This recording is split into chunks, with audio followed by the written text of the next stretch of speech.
Hi, Principal Matters friends. This is Will Parker along with Dr. Jen Schwanke for another Monday Matters episode. Jen, each week we've been sharing for the last several weeks content from your new book, Trusted, Trust Pillars, Trust Killers, and the Secret to Successful Schools.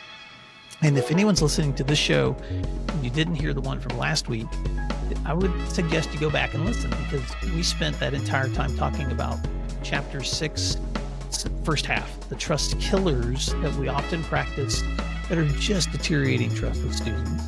But we wanted to flip that coin and talk about how just as important to recognize the dangers is to just embrace the positives. So let's talk about that, Jen, as we step into this week and talk to leaders about what are some of the pillars of trust that we need to be building with students. Right. I'm so glad we're focusing on students, because that's why we're here, right? And so this chapter was my favorite to write because it brought me back to what we do and why we do it. And, I think it's so critical because this world is really unpredictable these days. It's chaotic, and it's so many unexpected things happen, right? So we want our schools to be predictable places. We want them to be calm, and we want students to know that they can count on us. And by us, I mean teachers, principals, staff. Many of our students have very little that they can trust. And so we want adults to have that, to be the primary role model for trust. So here's the thing. I want to dip into geek mode a little bit with research. Mm-hmm. Research tells us that when students trust their teachers and their principal, behavior referrals are lowered. Mm-hmm. Instructional interruptions are lessened. Mm-hmm. Engagement in school is increased. So there's a reason to think about trust. This Stop isn't right just there, Jen. Right. Yeah, just stop, because what I love about this part of your book is we know from practice these things are true. And so thank you, Dr. Schwanke, for digging into the research. And so I just want to say it again. When students trust their teachers, you said 3 things. Say those again. Yep. Behavior referrals are lowered. Mm-hmm. Instructional interruptions are lessened. Mm-hmm. And student engagement is increased. And this is research from Gregory and Ripsky in 2008. And, what we have learned is that, figures of authority for students, if they trust them, they're more likely to engage in academic class and lose instructional time. So it matters. This isn't just because Jen Schwanke wanted to write a book. This is real. Mm-hmm. It is. And man, Jen, you're just already, my mind's going back to the classroom and the little habit I used to always have at the beginning of every class to say to students, I'm so glad you're here.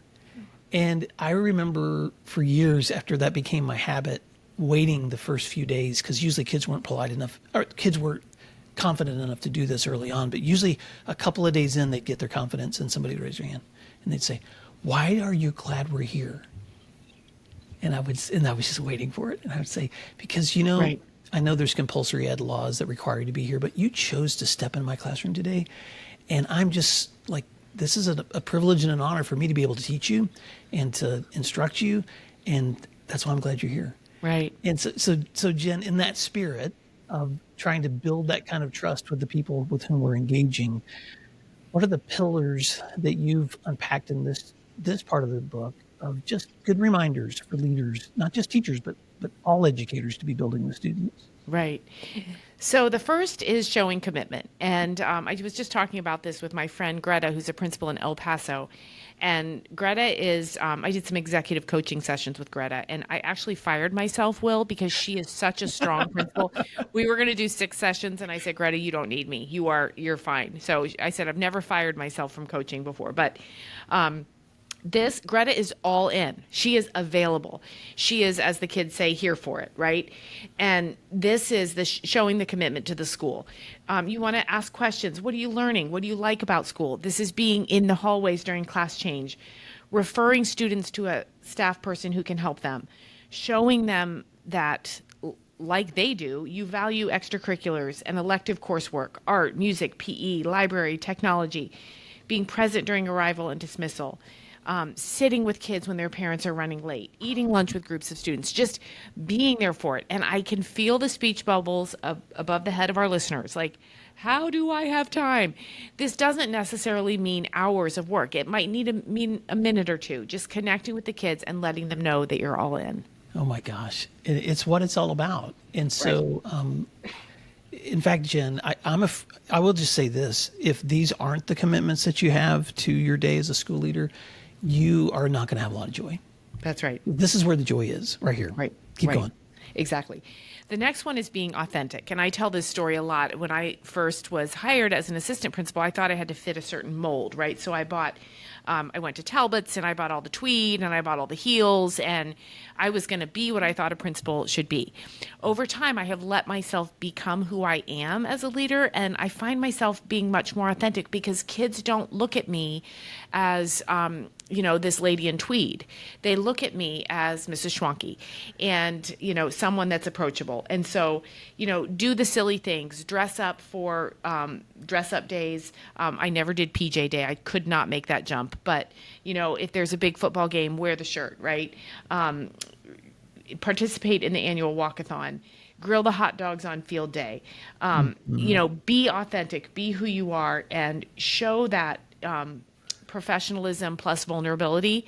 If something is upsetting, your school's going through a crisis, it's okay that you are upset as well. So we don't want to be made of marble. We want to be a human being. Yeah. Let them pour that bucket on your head. That's right. Yeah. We used to have this digital imaging class where the teacher every year would assign students to take images of their teachers and educators and make them into superheroes. Right. And the first or second time they tried to do that with me, it was just embarrassing. So I actually went back to her and said, hey, suggest to your kids next time they try to do me, do Mr. Bean.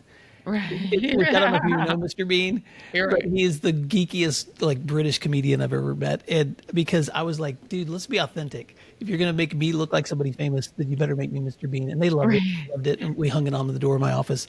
So show commitment, be authentic. What's next?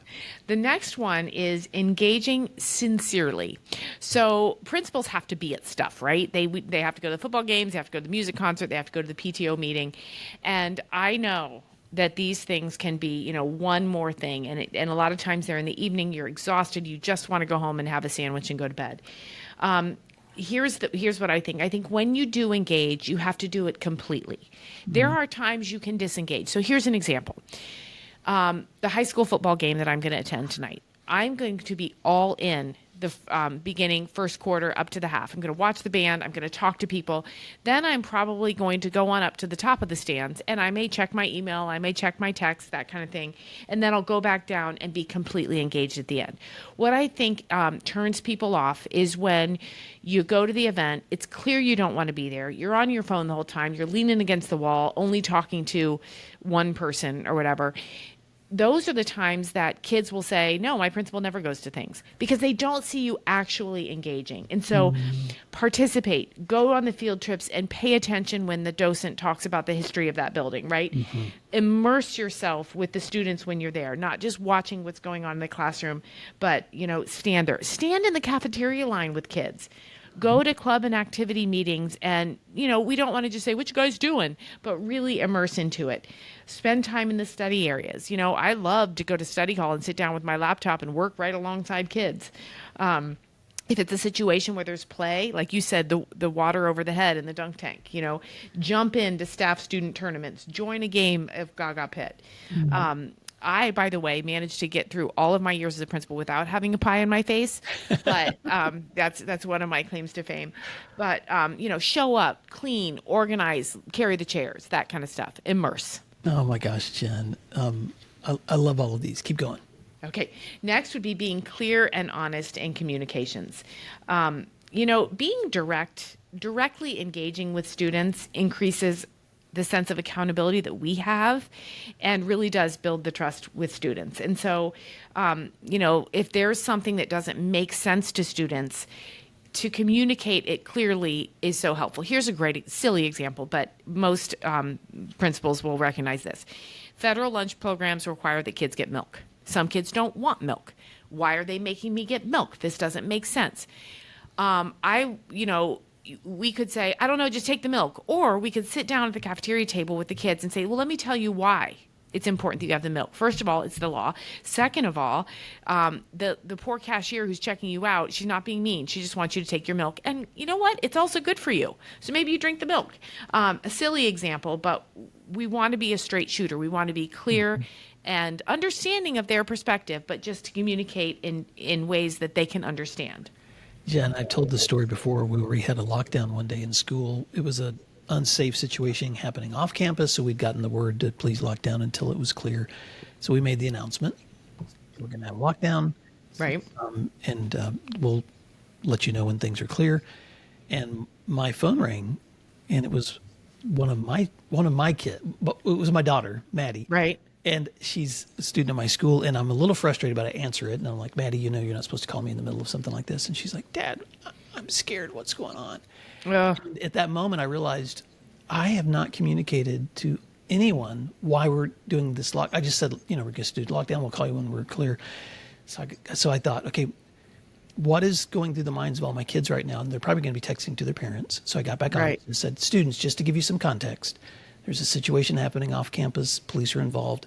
Nothing's unsafe here right now. But as soon as we get the clear from them, we'll open back up and long story short, I had several parents reach back to me later telling me, thank you so much for what you did today because it made my child feel comforted. And it was all Maddie's fault. Because she had because she held the mirror up to me that I had not been clear. I thought I had been clear, but I wasn't as clear as I could have been.